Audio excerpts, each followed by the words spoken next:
Salam sejahtera tuan-tuan dan puan-puan. Ini berita paling sedih untuk mereka yang kaki rasuah. Tidak kiralah daripada parti apa. Parti PAS kah, Parti UMNO kah, Pakatan Harapan kah, JRS kah, GPS kah, apa saja parti yang ada di Malaysia ini. Ini berita buruk untuk kaki rasuah. Ya, kaki rasuah. Kalau terasa, makan pedas dia sebab kamu makan lada lah. Bagi yang tidak terasa, sebab dia hidup benar. Okey. Jadi ini dia. Jangan sesekali bela kaki rasuah dan pengkhianat. Dahulu masa berkuasa, PAS buat apa isu RCI tabung haji? Ini 27 Ogos 2026 daripada Harapan Daily. Saya bacakan sahaja, ya. Saya bacakan sahaja.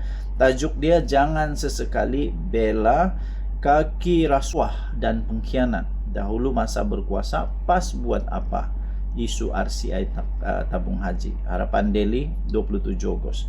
Pendedahan laporan Suruhanjaya Siasatan Diraja atau RCI tabung haji TH tidak sepatutnya dipersoalkan dari sudut politik, kerana proses penubuhan Suruhanjaya itu sendiri bermula ketika beberapa pemimpin yang kini mengkritik pula, yang kini mengkritiknya masih berada dalam kerajaan. Ketua Penerangan Jabatan Komunikasi Komuniti atau JCOM, Sam Gaz, berkata keputusan kabinet menubuhkan RCI berkenaan dibuat pada 14 Julai 2021 ketika Taqiyuddin Hassan merupakan menteri di Jabatan Perdana Menteri, Parlimen dan Undang-Undang. Katanya, Idris Ahmad pula ketika itu merupakan menteri di Jabatan Perdana Menteri Hal Ehwal Agama. Manakala Ahmad Barzuk Syari pula memegang jawatan timbalan menteri bagi portfolio yang sama.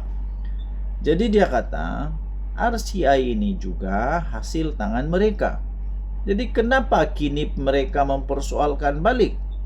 Datuk Taqiyuddin yang kata RCI ini dimanipulasi adalah Menteri Undang-Undang ketika kabinet bersetuju menubuhkan RCI pada 14 Julai 2021, katanya dalam satu hantaran di Facebook.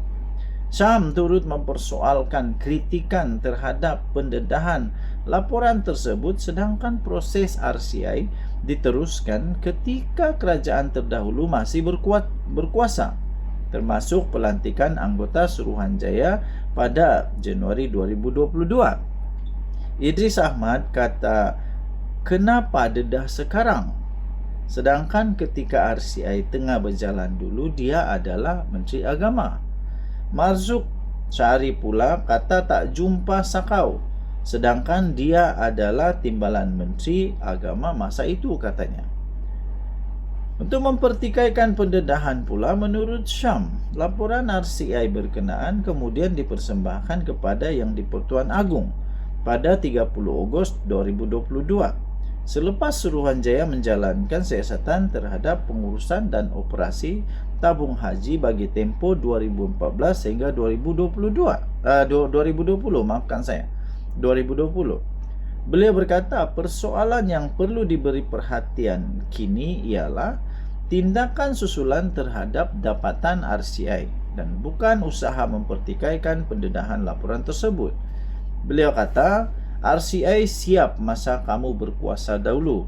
Laporan itu dipersembahkan kepada Yang di-Pertuan Agong pada 30 Ogos 2022. Tetapi tidak didedahkan kepada umum ketika itu. Kenapa? Soalnya, yang pelik nih. Kenapa?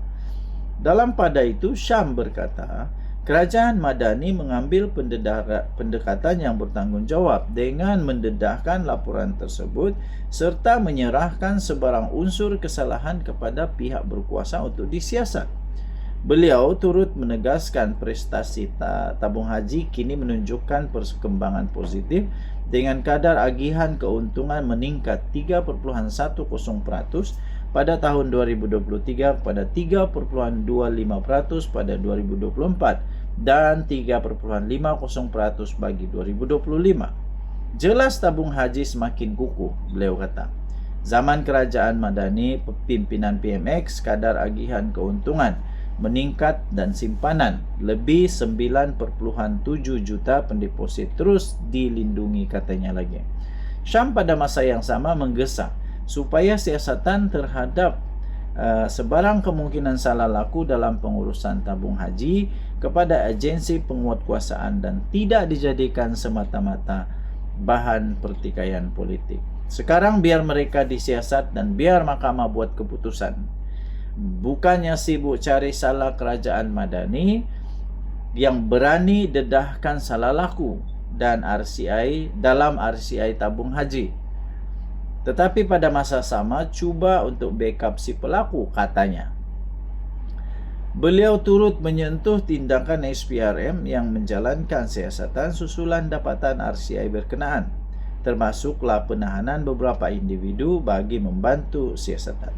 Katanya tindakan penguatkuasaan itu menunjukkan perkara berkenaan kini berada pada fasa siasatan dan tidak lagi sekadar menjadi perbahasan politik.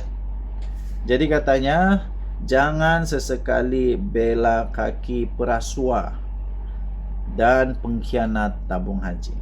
Kita doakan Allah Subhanahu wa taala, katanya, membalas terhadap semua pengkhianatan yang telah dilakukan terhadap amanah lebih 9.7 juta pendeposit tabung haji, katanya lagi. Okey, itulah dia.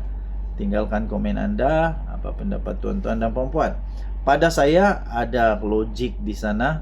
Kenapa dulu tidak, paling saya ingin juga mau tahu kenapa dulu tidak didedahkan. Sedangkan mereka berkuasa, mereka sudah dapat itu dapatan daripada RCI. Ya, tapi kenapa tidak didedahkan? Kenapa? Apa yang cuba untuk disembunyikan? Nombor satu. Nombor dua, apa tindakan mereka terhadap dapatan tersebut?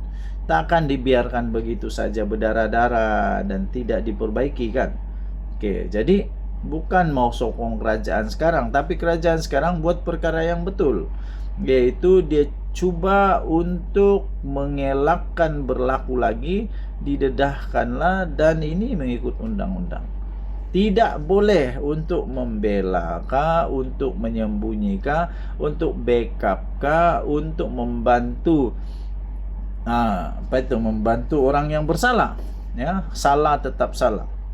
Orang yang salah patut bersalah. Bayangkan 9.7 juta pendeposit tabung haji ini. Mereka sangat berharap supaya wang mereka dapat pulangan yang baik sehingga mereka boleh dapat pergi buat haji kah, untuk apa-apa kegunaan wang lah. Ya, tapi kalau itu kena sakau, itu dosa tu. Okey, baik tuan-tuan dan puan-puan, tinggalkan komen anda. Kita jumpa lagi. Bye-bye. Salam sejahtera tuan-tuan dan puan-puan. Saya ingin memperkenalkan satu produk daripada For Life. Ini adalah imun molekul, dikenali sebagai transofector. Ini boleh meningkatkan imun badan sehingga 437% kekuatan imun badan untuk melawan penyakit. Semua penyakit di dunia ini sama ada disebabkan oleh terlalu kuat imun badan sehingga bingung imun badan, atau terlalu lemah imun badan sehingga tidak mampu untuk melawan penyakit lagi. Jadi transofector ini mengajar badan kita untuk menjadi kuat semula, imun badan menjadi kuat semula dan dapat mampu untuk melawan segala jenis penyakit. Apapun masalah tuan-tuan dan puan-puan, boleh cuba transofector imun molekul ini, kerana ia dapat meningkatkan imun badan untuk melawan apa juga jenis penyakit. Ini produk saintis, sudah dibuktikan secara saintis, telah pun digunakan oleh hospital-hospital di serata dunia. Jangan risau, dia adalah produk halal, ada lambang halal daripada Infaka, dan juga dia adalah sudah pun diregister dengan Kementerian Kesihatan Malaysia, ada hologram. Jadi sangat-sangat berkesan, meningkatkan imun badan untuk melawan penyakit dan juga sangat-sangat selamat. Okey, boleh digunakan oleh siapa saja termasuk bayi. Okey, daripada bayi sehingga orang tua boleh. Untuk bagi Anda yang berminat, Anda boleh WhatsApp nombor telefon ini dan Anda boleh bertanya dan akan dilayan. Okey, jangan telefon. Anda mesti WhatsApp. Okey, bye.